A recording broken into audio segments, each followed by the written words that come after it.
Well, hello everyone. It's Sybil Starr, and I am here to give the astrology update for the month of October and the Libra New Moon. We're going to start off this month. Well, first off, the Libra New Moon occurs on October 6th at 4:05 Pacific time. And I'm going to screen share here the chart for just a minute because I know there are some people that really like to see it. So what we have here is we've got a very tight conjunction of the sun and the moon and Mars at 13 degrees, almost 14 degrees of Libra. And so that's a very tight conjunction. It is opposite Chiron over here at 10 degrees of Aries. It is in conjunct, which is 150 degrees, and it's another challenging aspect, just put it that way, an uncomfortable aspect, with Uranus at 13 degrees of Taurus, okay? And Uranus, of course, shakes everything up, makes everybody uncomfortable. And the sun and the moon conjunct Mars is kind of in Libra. Mars rules Aries, which is the opposite sign of Libra. And we also have Chiron opposite Aries. So there's a lot of Martian energy involved in this very peaceful Libra new moon. We also have Mercury retrograde in Libra, which is opposite Eris in Aries. And, we know that Eris has been, causing a lot of discord. She wants a seat at the table. And they're in a square to Pluto. And so that's very transformative.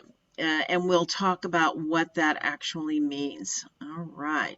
So what does all of this actually mean? So, as I said, the new moon is at October 6th at 4:05 a.m.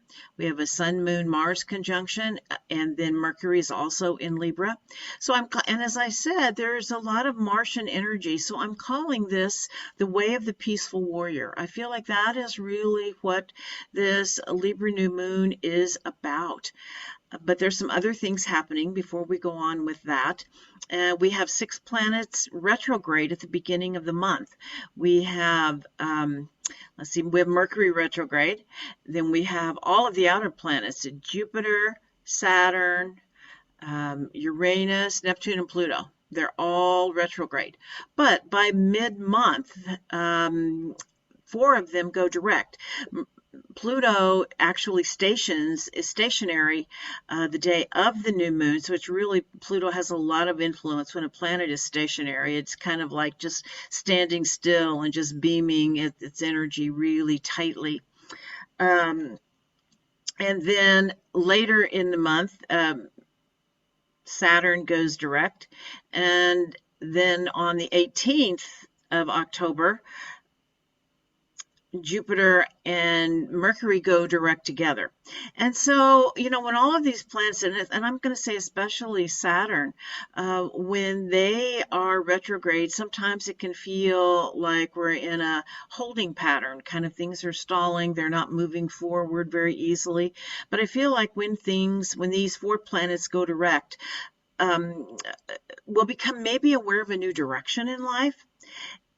Or things just may open up and full steam ahead, just move forward with the plans already in place. Okay, and so one of the big messages is during these times of great uncertainty and turmoil, it's so important to stay aligned with your own soul's mission. And sometimes that's not clear.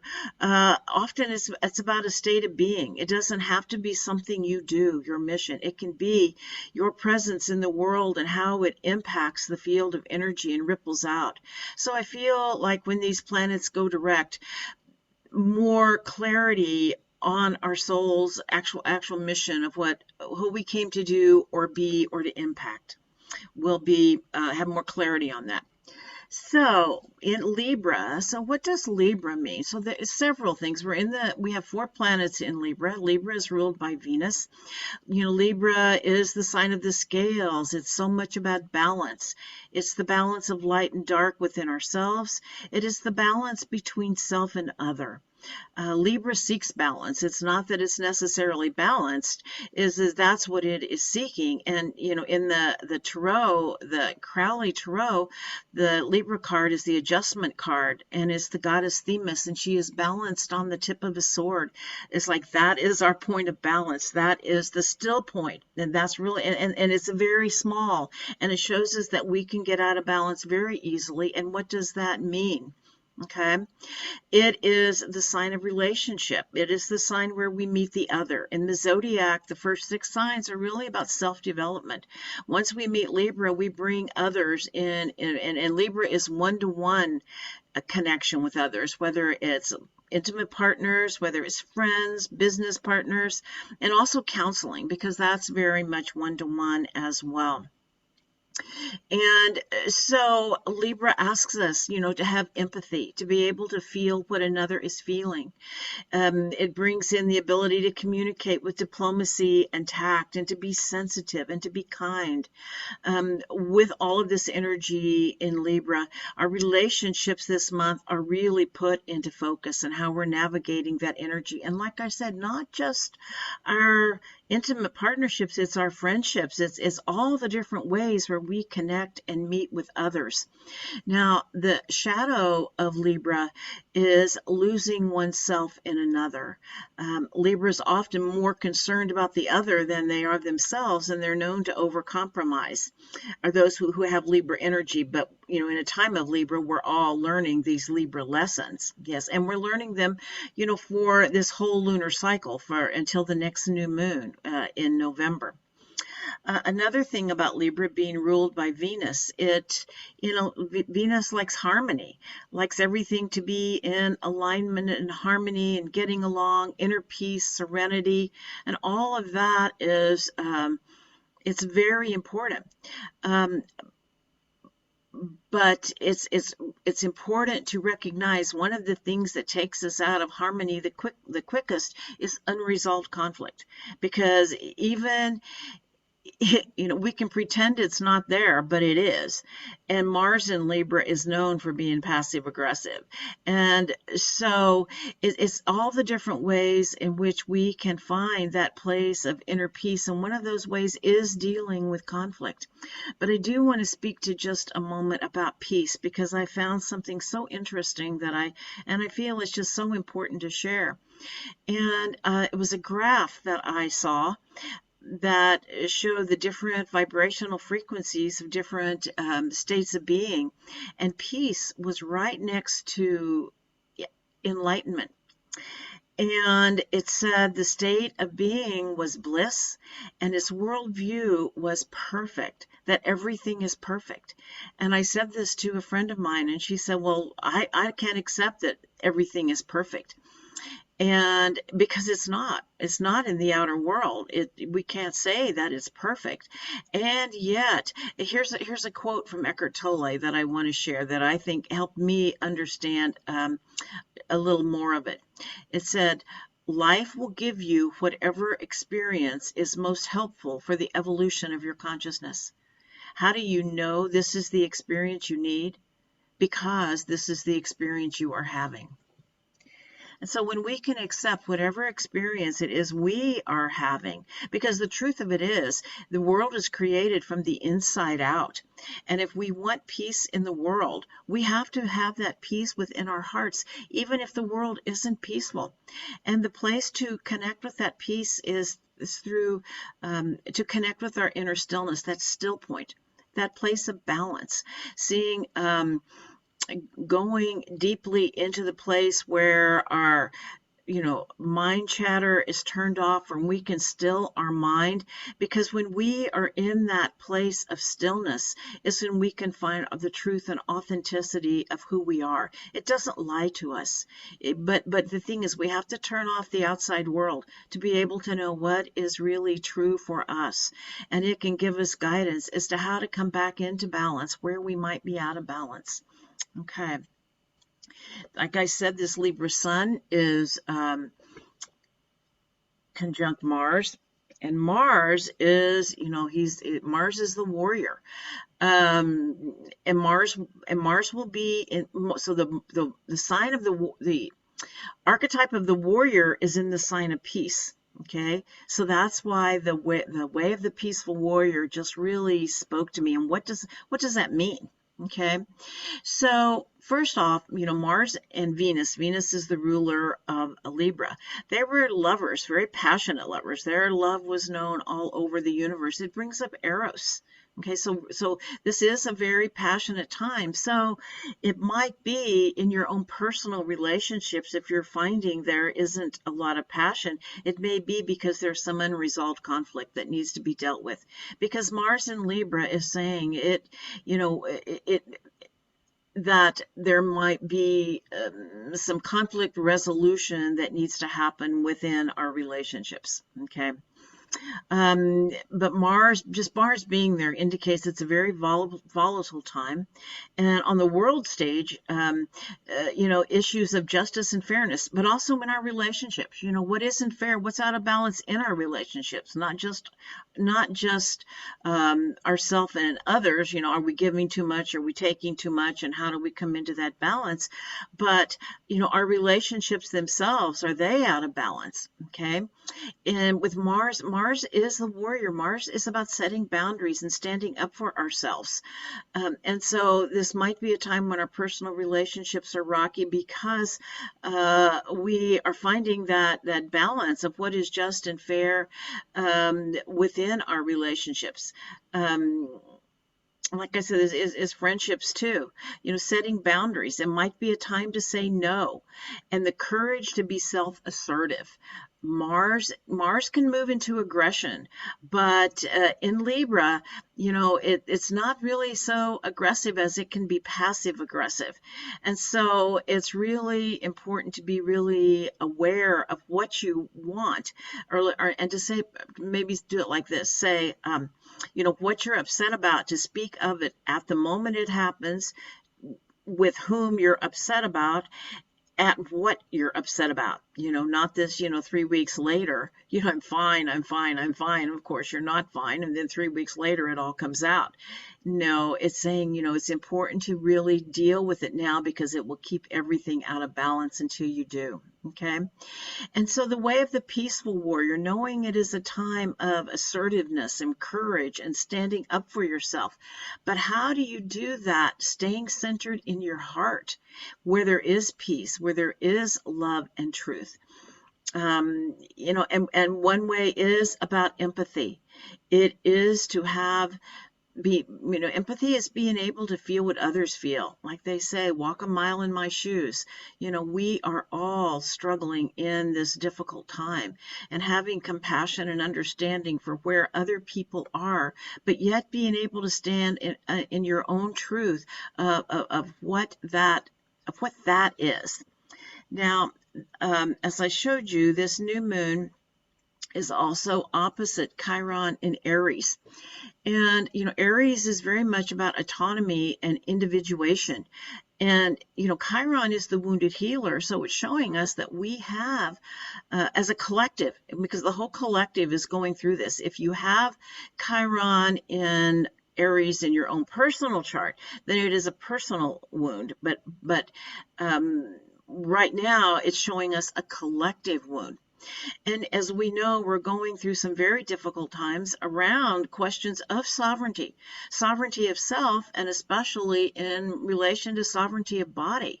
And it's really time to really, ask those questions of who owns our body. Does the church? Does the state? Do our partners? Do our family? Do our friends? Or do we? Okay, that is the question. And I feel like we are being asked to recognize the sovereignty of self as a gift of Creator, and that we were given free will choice. That is part of one of our evolutionary tools we were given for our spiritual growth, is to be able to choose to have choice. And even the angels and higher dimensional beings cannot interfere with our free will choice. And it is when we go, and I feel like the Libra piece I spoke before about is going into that place, into the stillness of ourself, where we turned off the mind chatter and what everybody else is saying to get to what is true for us.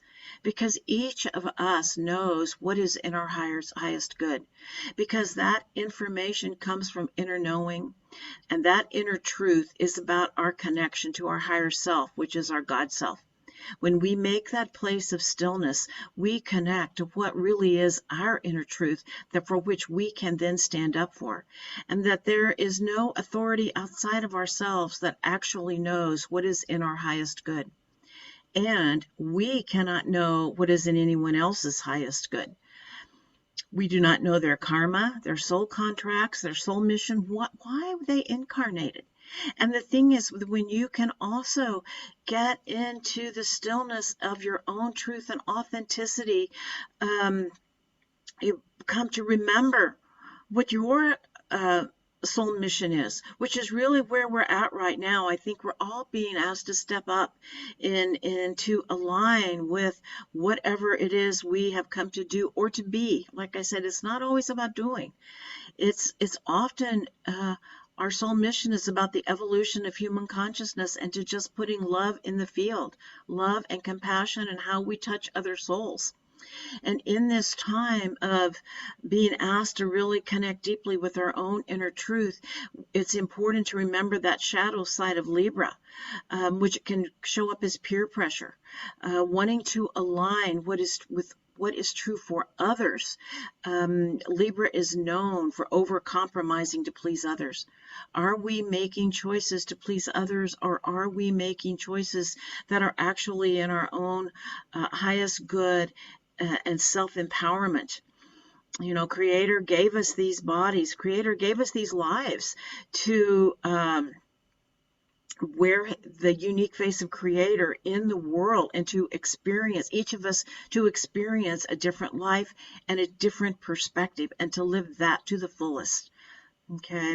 And so I feel like it's about aligning with your own inner truth while being empathetic with others. We can be kind and firm at the same time. Okay. Once again, coming into right alignment, healthy alignment with self and others. Now, as I spoke of earlier, Mercury is a big player in this new moon. Mercury is retrograde. Mercury's retrograde in Libra, and you know, Mercury in Libra, when Mercury is retrograde, it's in the same sign for about 9 weeks.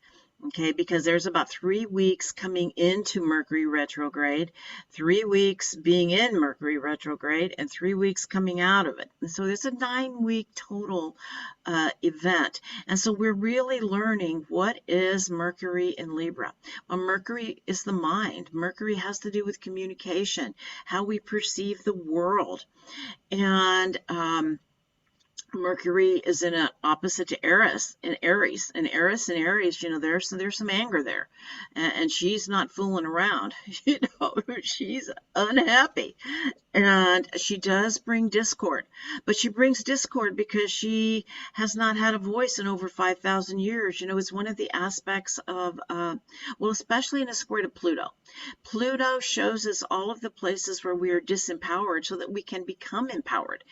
Pluto's about empowerment ultimately, but it shows us where we're making disempowering choices. Okay, and it is the higher octave of Mars, and like I said, Eris is also in Aries, and so this also once again brings up anger, you know, anger, tension, and our triggers are up in these times of great change. It can get scary when we don't know what's happening, when times of great uncertainty, and anger is one of the many responses to fear. Okay, and but we're also, you know, anger over the injustice. Libra is the scales, and that's one of the other places of balance is around injustice. And Mars in Libra is definitely very, nothing can make Mars in Libra more angry than injustice. And we are seeing injustice on so many levels. Injustice from the pandemic response to the increasing economic and environmental injustice to injustice on all levels everywhere. Those Pandora papers just came out and showed us, all of the places where those who have way more than they need hide their assets so the rest of us don't know about it, and so many people are struggling just to put food on the table. I feel like these kind of things are coming to a head, as well as the injustice of anyone believing they can tell anyone else what to do with their body. It's very much here about respecting the choices of others, while standing in our own truth and the injustice that surrounds that. And I feel like in the month of October there really will be some volatility, some protests, big protests. Some violence could happen. I'm not going to say that it will, but it certainly could. And so that's why it's so important, two things to recognize, and to also see this in your personal life too, because as we know, Libra is very much about our personal relationships too. But in the outer world, there's a lot of manipulation of truth, half-truths, misleading stories, gaslighting, basically telling you what you see you didn't see. And so it's with Mercury in a square to Pluto, it brings in what I'm going to call shamanic seeing. There are some very important information that has been hidden that I do feel will come to light in the month of October. And it is our job to see through the illusion as to what is really true. Pluto is about honesty. Neptune is in Pisces, which has been traveling in Pisces, and of course it's a beautiful energy. But, Neptune, the shadow side of Neptune is believing what we want to believe, what some of us call drinking the Kool-Aid. But when Pluto comes along like this, so strong in a square to Mercury, it's saying the truth is there for you to see. Open your eyes, and it is happening. And to see below the surface. That's really the shamanic scene, is to see below the surface and don't believe everything you are told. Okay, it's about the courage to speak truth to power. It's about finding our voice. In this age of so many lies, it's a revolutionary act to speak your truth. But I think even more than that, which is all very important, it is about nonviolent communication. It is about speaking truth from the heart. There is a focus on communication this month because Mercury is actually conjunct this new moon, and it will have been in this sign of Libra for, like I said, a total of 9 weeks before it is done. And Mercury in Libra is saying that we can disagree and still be respectful. And awareness of how we communicate with others is really up right now. And we can speak to others with kindness and courtesy. We can respond and not react. Basically, with Mercury retrograde especially, it's saying think before you speak. And there's a great anagram that is spelled think, T-H-I-N-K. And it asks these questions. Is it true? Is it helpful?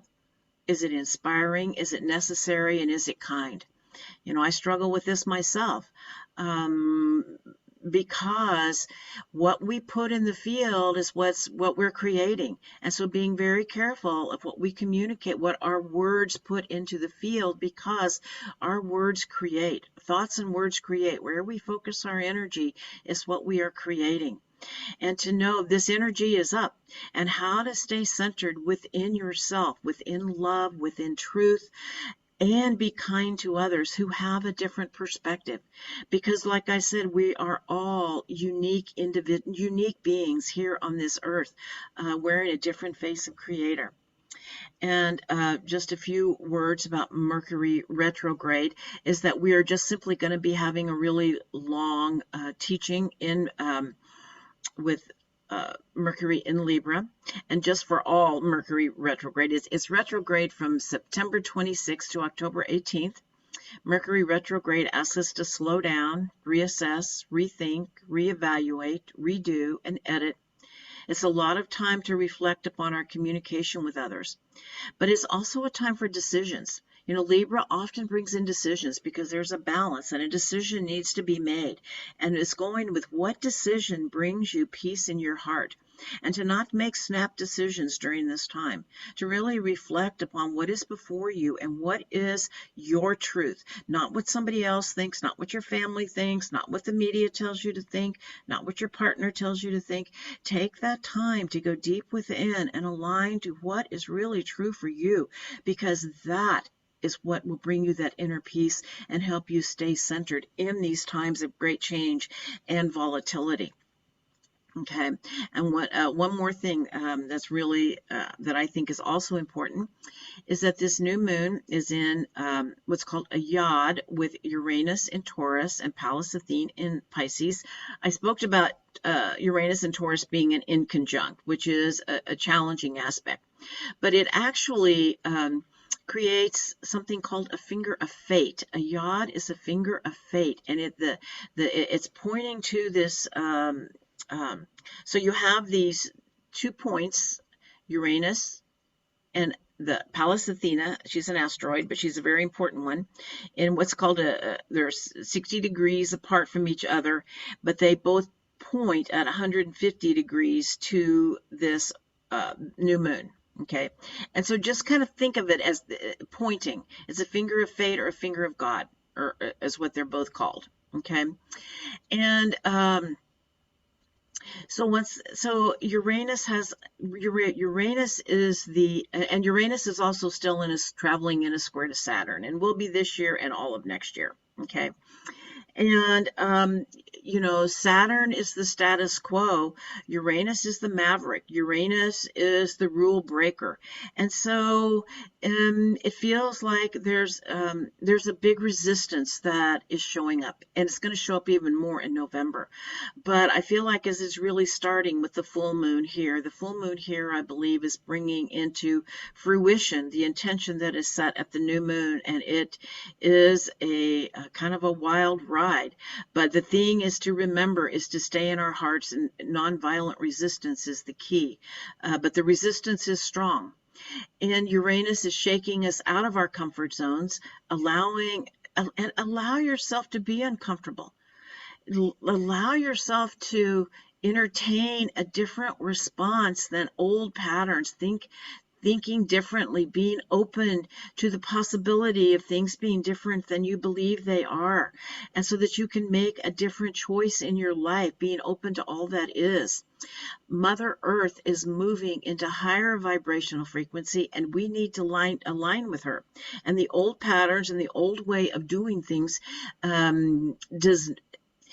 keeps us in what I've recently heard was called the control matrix. You know, we all know the movie The Matrix, and how, you know, and I believe there's a big element of truth in that, and not maybe exactly like the movie, but there is a matrix in a 3D matrix that we are, and that is Saturn. Saturn is part of that matrix, and it is the status quo. And but the group that I heard this control, I'd always thought of it as like a fear matrix, and I think they're both there.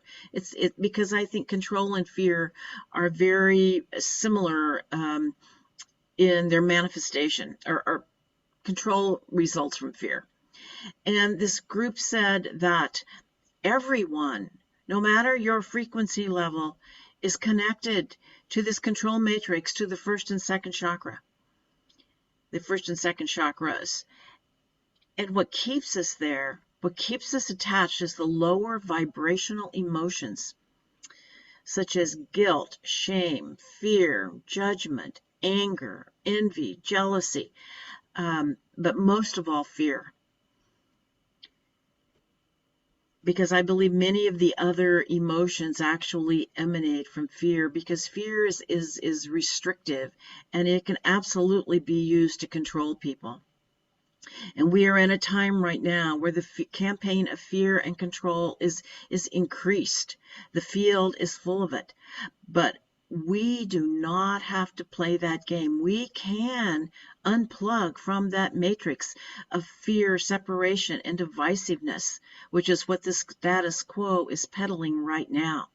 But we have to become aware that that's what we're doing, and that see ourselves rising up above it. And I feel like Pallas Athene has maybe some very deep wisdom, because she is in Pisces and she is the goddess of wisdom. And I feel like she is telling us that we can choose the wisdom of love and compassion. That these are difficult times for everyone, with so much change and uncertainty, and nobody knows what is happening. We're all doing the best we can. But this is how we unplug from that fear matrix, is through compassion, a compassionate heart. And Libra is so much about how we treat each other. I feel like the major message here, the major message of the Way of the Peaceful Warrior, is that what matters the most is how we treat each other in these difficult times. For that is the imprint that our souls will leave upon this world. Is what came from our hearts. And so may we all live in our hearts, stand in our truth, and live the life of the peaceful warrior. Stay centered in love, peace in this month, even in these times of great volatility. All right, I wish you all the best. And if you like this video, please check like and subscribe to my channel. You can also find me at Sybil at SybilStar.com. My website is Sybylstar, and you spell it Sibylstar. All right, thank you so much. Wishing you all a great month.